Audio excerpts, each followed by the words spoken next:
Hello everyone, this is One-Eyed Willie. I wanted to share some things I learned at Gingerman, and hopefully this will help you decrease your lap times. So coming up on the last turn here, it's obviously important to have enough speed out of this corner so that your start is at a higher speed. So going into turn one, I usually wait to the second marker to start my braking. Then you're going to trail brake into the corner until about the apex and get right back on the gas. Now on turn two, if you notice I'm about mid-track and then dialing it in, you want to get on the gas before you get to this apex. Use your throttle to track out as wide as you can. In turn three, you want to stop at or a little after the second marker. We're going to brake,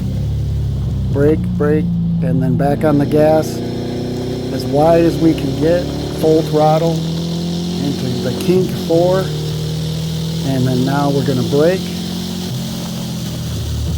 maintaining brake, now back on the gas after a quick downshift. And if you notice, I didn't carry enough speed into turn 6, so I didn't go wide enough.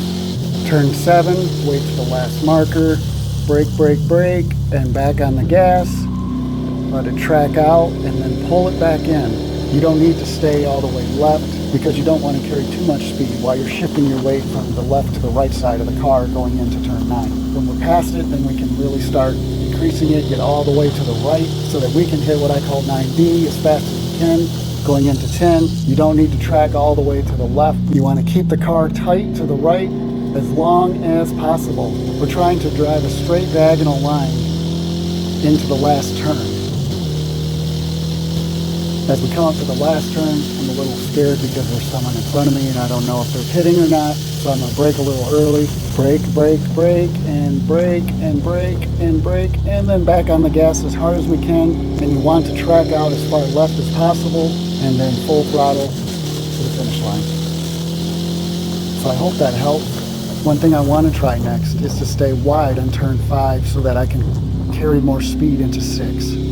So we'll see how that works out next time. Thanks for watching, and God bless.